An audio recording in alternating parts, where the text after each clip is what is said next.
Novembro 19, Ezequiel 39, verso 1 a 40, verso 27. Filho do homem, profetize contra Gog. Transmita-lhe essa mensagem do Senhor soberano.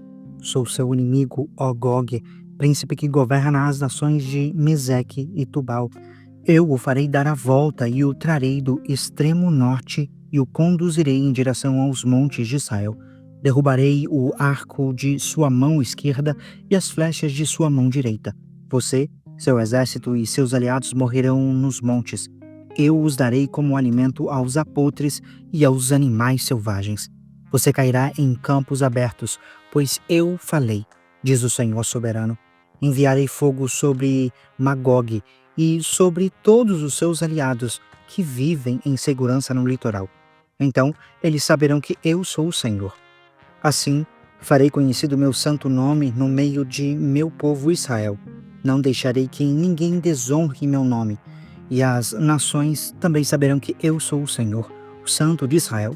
Esse dia de julgamento virá, diz o Senhor soberano. Tudo acontecerá como eu declarei. Então os habitantes das cidades de Israel sairão e recolherão seus escudos pequenos, e os grandes, seus arcos e flechas, seus dardos e lanças, e os usarão como lenha. Haverá o suficiente para 7 anos. Não precisarão cortar lenha dos campos nem dos bosques, pois essas armas fornecerão todo o combustível necessário. Eles saquearão aqueles que os saquearam e despojarão aqueles que os despojaram, diz o Senhor soberano. Nesse dia, preparei um enorme cemitério para Gog e suas multidões no vale dos viajantes. A leste do Mar Morto, ele impedirá a passagem dos que viajam por ali, e eles mudarão o nome do lugar para o Vale das Multidões de Gog. O povo de Israel levará 7 meses para sepultar os corpos e purificar a terra. Todos em Israel ajudarão a sepultar, pois esse dia em que eu mostrar minha glória será uma data memorável para Israel, diz o Senhor soberano. Depois de 7 meses, grupos de homens serão nomeados para percorrer a terra em busca de esqueletos para sepultar, a fim de que a terra seja purificada. Onde forem encontrados ossos, será colocado um sinal para que os coveiros os levem e os enterrem no vale das multidões de Gog. Haverá ali uma cidade chamada Amoná, e com isso, enfim, a terra será purificada. Agora, filho do homem, assim diz o Senhor soberano, chame todas as aves e todos os animais selvagens e diga-lhes: reúnam-se para meu grande banquete sacrificial. Venham, de longe e de perto, para os montes de Israel e ali comam carne e bebam sangue. Comam a carne de homens poderosos e bebam o sangue dos príncipes das nações, como se fossem carneiros, cordeiros, bodes e touros, todos os animais engordados de Bazã. Devorem carne até empanturrar e bebam sangue até se embriagar. Este é o banquete sacrificial que lhes preparei. Comam com fartura à minha mesa. Comam cavalos, condutores de carros de guerra, homens valentes e guerreiros de toda espécie, diz o Senhor soberano. Desse modo, mostrarei minha glória às nações. Todos verão o castigo que trouxe sobre eles e o poder de minha mão quando eu castigo. E, daquele dia em diante, o povo de Israel saberá que eu sou o Senhor seu Deus. As nações saberão porque Israel foi enviado para o exílio. Foi como castigo por causa do pecado, pois foram infiéis a seu Deus. Por isso me afastei deles e os entreguei a seus inimigos, para que os destruíssem. Escondi deles o rosto e os castiguei por causa de sua impureza e de seus pecados. Portanto, assim diz o Senhor soberano, acabarei com o exílio de meu povo. Terei compaixão de todo o Israel, pois tenho zelo por meu santo nome. Quando voltarem para a sua terra e viverem em segurança, sem que ninguém lhes cause medo, assumirão a responsabilidade por sua vergonha e infidelidade no passado.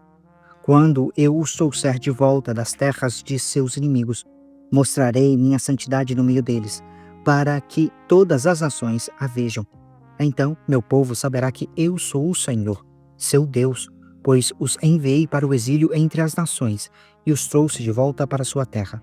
Não deixarei nenhum deles para trás, e nunca mais me afastarei deles, pois derramarei meu espírito sobre o povo de Israel. Eu, o Senhor soberano, falei. Em 28 de abril, no 25º ano do nosso exílio, 14 anos depois da queda de Jerusalém, a mão do Senhor veio sobre mim, e ele me levou para lá. Numa visão, Deus me levou para a terra de Israel e me colocou num monte muito alto. Dali, vi em direção ao sul algo parecido com uma cidade. Quando ele me levou mais perto, vi um homem cuja face brilhava como bronze. Ele estava em pé junto a uma porta e tinha na mão uma corda de medir feita de linho e uma vara de medir.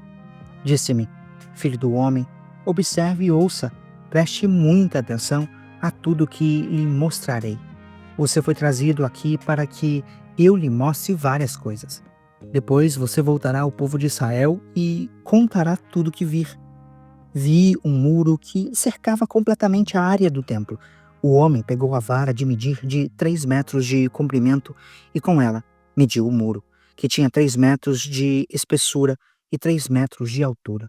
Em seguida, foi à porta leste, subiu os degraus e mediu a soleira da porta, que tinha 3 metros de profundidade. Na passagem de entrada havia salas para guardas de cada lado. Cada uma das salas era quadrada e media 3 metros de cada lado. E a distância entre as salas era de 2,5 metros ao longo da parede da passagem.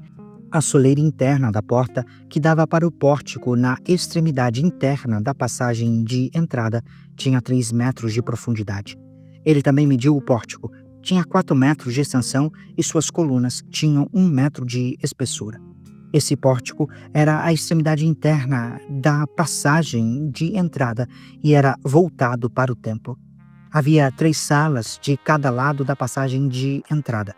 Cada uma tinha as mesmas medidas e as paredes entre elas também eram idênticas. Então o homem mediu a porta de entrada, que tinha 5 metros de largura e 6,5 metros de comprimento na passagem. Em frente de cada sala havia uma mureta com 0,5 metro de altura. As salas propriamente ditas tinham 3 metros de cada lado. Então ele mediu toda a largura da porta, a distância desde a parede dos fundos de uma sala para guardas até a parede dos fundos de outra sala. Essa distância era de 12,5 metros. Mediu as paredes divisórias ao longo de todo o interior da passagem até o pórtico. A distância era de 30 metros. O comprimento total da passagem, de uma extremidade à outra, era de 25 metros. Nas paredes das salas e em suas paredes divisórias havia janelas embutidas que se estreitavam em direção à parte interna. Também havia janelas no pórtico. As superfícies das paredes divisórias eram enfeitadas com entalhes de palmeiras. Então o homem me levou pela entrada até o pátio externo do templo. Ao longo das paredes do pátio havia uma calçada e junto às paredes havia 30 salas que abriam para a calçada. A calçada ladeava as portas e seu comprimento desde os muros até o pátio era o mesmo da passagem de entrada. Essa era a calçada inferior.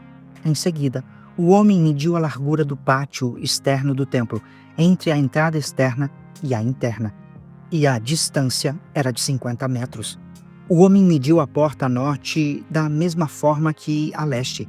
Também ali havia 3 salas e um pórtico. Todas as medidas eram iguais à da porta leste.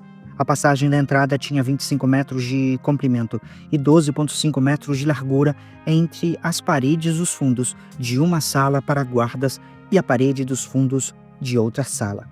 As janelas, o pórtico e os enfeites de palmeiras eram idênticos aos da porta leste. Havia 7 degraus que davam para a passagem da entrada, e o pórtico ficava na extremidade interna da passagem de entrada. Do lado norte, como do lado leste, havia outra porta que dava para o pátio interno do templo, oposta à entrada externa. A distância entre as 2 entradas era de 50 metros. Então o homem me levou à porta sul e mediu suas partes, e era exatamente iguais às medidas das outras portas.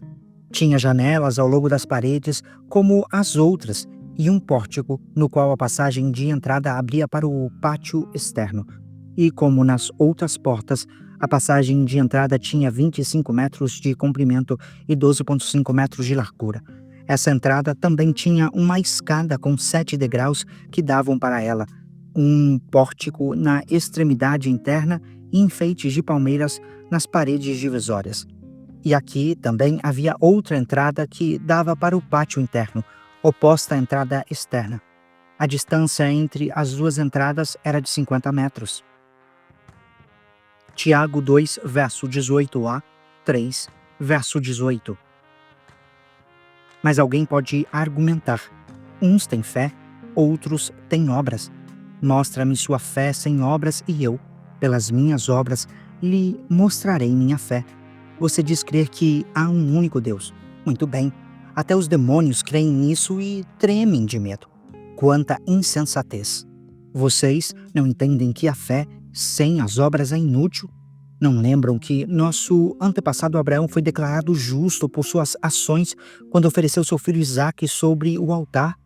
Como veem, sua fé e suas ações atuaram juntas, e assim, as ações tornaram a fé completa. E aconteceu exatamente como as Escrituras dizem: Abraão creu em Deus, e assim foi considerado justo. Ele até foi chamado amigo de Deus. Vejam que somos declarados justos pelo que fazemos e não apenas pela fé. Raabe, a prostituta, é outro exemplo. Ela foi declarada justa por causa de suas ações quando escondeu os mensageiros e os fez sair em segurança por um caminho diferente. Assim como o corpo sem fôlego está morto, também a fé sem obras está morta. Meus irmãos, não sejam muitos de vocês mestres, pois nós, os que ensinamos, seremos julgados com maior rigor. É verdade que todos nós cometemos muitos erros. Se pudéssemos controlar a língua, seríamos perfeitos, capazes de nos controlar em todos os outros sentidos. Por exemplo, se colocamos um freio na boca do cavalo, podemos conduzi-lo para onde quisermos. Observem também que um pequeno leme faz um grande navio se voltar para onde o piloto deseja, mesmo com ventos fortes. Assim também, a língua é algo pequeno que profere discursos grandiosos. Vejam como uma simples fagulha é capaz de incendiar uma grande floresta. E, entre todas as partes do corpo, a língua é uma chama de fogo. É um mundo de maldade que corrompe todo o corpo. Ateia fogo a uma vida inteira, pois o próprio inferno a acende. O ser humano consegue domar toda espécie de animal, ave, réptil e peixe, mas ninguém consegue domar a língua. Ela é incontrolável e perversa, cheia de veneno mortífero. Às vezes, louva a nosso Senhor e Pai, e às vezes amaldiçoa aqueles que Deus criou à sua imagem. E, assim, bênção e maldição saem da mesma boca. Meus irmãos, isso não está certo. Acaso de uma mesma fonte pode jorrar água doce e amarga? Pode a figueira produzir azeitonas ou a videira produzir figos? Da mesma forma, não se pode tirar água doce de uma fonte salgada. Se vocês são sábios e inteligentes, demonstrem isso vivendo honradamente, realizando boas obras com a humildade que vem da sabedoria. Mas, se em seu coração há inveja amarga e ambição egoísta, não encubram a verdade com vanglórias e mentiras, porque essas coisas não são a espécie de sabedoria que vem do alto, antes são terrenas, mundanas e demoníacas, pois onde há inveja e ambição egoísta, também há confusão e males de todo tipo. Mas a sabedoria que vem do alto é, antes de tudo, pura. Também é pacífica, sempre amável e disposta a ceder a outros. É cheia de misericórdia e é o fruto de boas obras. Não mostra favoritismo e é sempre sincera. E aqueles que são pacificadores plantarão sementes de paz e ajuntarão uma colheita de justiça. Salmos 118, versos 1 a 18. Deem graças ao Senhor, porque Ele é bom. seu amor dura para sempre. Todo o Israel diga: seu amor dura para sempre. Os sacerdotes descendentes de Arão digam: seu amor dura para sempre. Todos que temem o Senhor digam: seu amor dura para sempre. Em minha angústia, orei ao Senhor. O Senhor me ouviu e me livrou. O Senhor está comigo, portanto, não temerei. O que me podem fazer os simples mortais? Sim, o Senhor está comigo e Ele me ajudará. Olharei com triunfo para os que me odeiam. É melhor refugiar-se no Senhor que confiar em pessoas. É melhor refugiar-se no Senhor que confiar em príncipes. Todas as nações hostis me cercaram, mas eu as destruí em nome do Senhor. Sim, elas me cercaram de todos os lados, mas eu as destruí em nome do Senhor. Como um enxame de abelhas me rodearam e arderam contra mim como um fogo crepitante, mas eu as destruí em nome do Senhor. Meus inimigos fizeram todo o possível para me derrubar, mas o Senhor me sustentou. O Senhor é minha força e meu cântico. Ele é minha salvação. No acampamento dos justos há cânticos de alegria e vitória. A mão direita do Senhor realizou grandes feitos. A mão direita do Senhor se levanta em triunfo. A mão direita do Senhor realizou grandes feitos. Não morrerei, pelo contrário, viverei para contar o que o Senhor fez. O Senhor me castigou severamente, mas não me deixou morrer. Provérbios 28, verso 2. A corrupção moral de uma nação faz cair seu governo, mas o líder sábio e prudente traz estabilidade.